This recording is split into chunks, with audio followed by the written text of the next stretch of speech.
बहुत समय पहले की बात है। एक गांव था जिसका नाम सत्यपुर, जो अपने ईमानदार और मेहनती लोगों के लिए प्रसिद्ध था। उसी गांव में दो बच्चे रहते थे, राजू और प्यारी।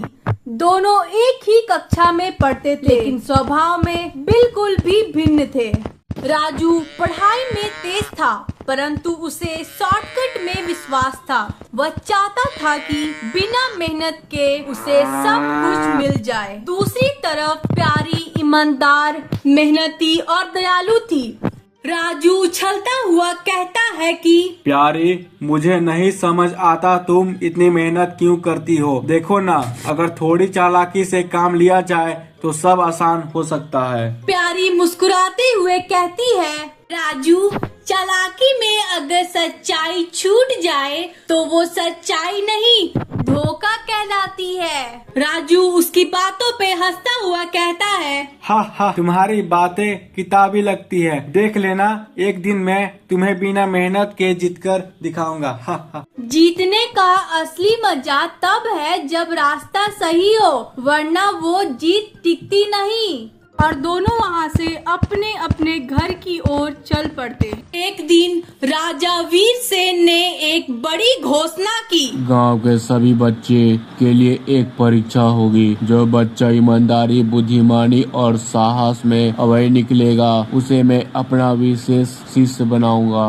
गांव में हलचल मच गई। सभी बच्चे उत्साहित थे। राजू अपने दोस्त भोलू को लेकर झाड़ियों के पीछे लेकर जाता है और वहाँ धीमी आवाज में बोलता है, भोलू, मुझे पता चला है कि राजा के सवालों की सूची उनके महल की लाइब्रेरी में रखी है। अगर हम किसी तरह वो सवाल देख ले। भोलू चौंकते हुए कहता है, राजू, तू चोरी की बात कर रहा है क्या?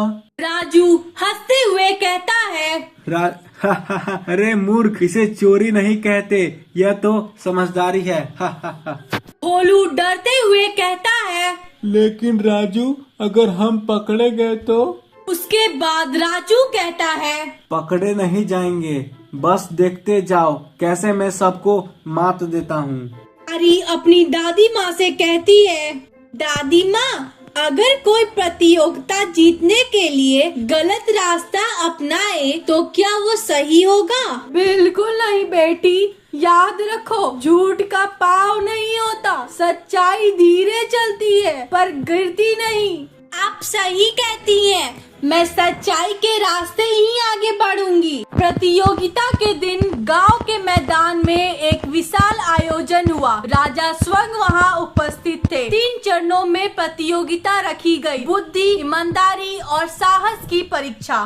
बुद्धि की परीक्षा, हर बच्चे को एक कठिन पहेली दी गई। राजा पहेली बताते हैं, ऐसा क्या है जो जितना तुम बांटते हो उतना ही बढ़ता है? बच्चे सोच में पड़ गए। प्यारी मुस्कुराते हुए कहती है, ज्ञान। राजा प्रभावित होकर कहते हैं। राजू भी सही उत्तर देता है, क्योंकि उसने सवाल पहले से ही जान लिया था। अब दूसरी चरण की शुरुआत हुई, ईमानदारी की परीक्षा।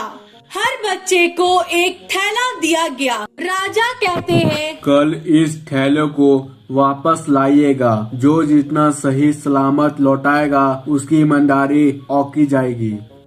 राजा के दिए गए थैले को लेकर सभी बच्चे अपने अपने घर चले जाते हैं। राजू सोचने लगा, अगर मैं ये 10 सिक्के को रख लूं तो किसी को क्या पता चलेगा? और उससे 10 सिक्के निकाल लिए। अगले दिन राजा ने सबके थैले जांचे, केवल प्यारी का थैला ही बिल्कुल सही था। अब तीसरी चरण की शुरुआत। राजा ने जंगल में एक कक्ष बनाया, जहां एक शेर की आवाज आ रही थी। जिसे खुद पर भरोसा हो वह इस कक्ष में जाए और जो अंदर है उसे बाहर लाए। बच्चे डर गए। राजू ने जाने से मना कर दिया। प्यारी ने निडर होकर कक्ष का द्वार खोला। अंदर एक खिलौने का शेर था और एक पत्र रखा था। प्यारी वह पत्र बाहर लाई। राजा वीरसेन सबके सामने कहते हैं, राजू, हमें तुम्हारा छल का पता चल गया है। तुम्हारा दंड है गांव की पाठशाला में 1 वर्ष तक सेवा करना। राजू की आंखों में आंसू थे। राजू झुक कर कहता है, मुझे क्षमा करें महाराज, मैं समझ गया हूँ कि सच्चाई से बढ़कर कुछ नहीं हो। नारी राजू के पास आकर कहती है, राजू गलती करना गलत नहीं, गलती मानना महानत है। राजा कहते हैं, आज सत्यपुर ने एक नहीं 2 सच्चे नागरिक पाए हैं, एक जिसने सच्चाई को निभाया और एक जिसने उसे स्वीकारा। सच्चाई की राह कठिन हो सकती है पर उसकी मंजिल सुंदर होती है। ईमानदारी, बुद्धिमानता और साहस, यही एक सच्चे इंसान की असली पहचान है।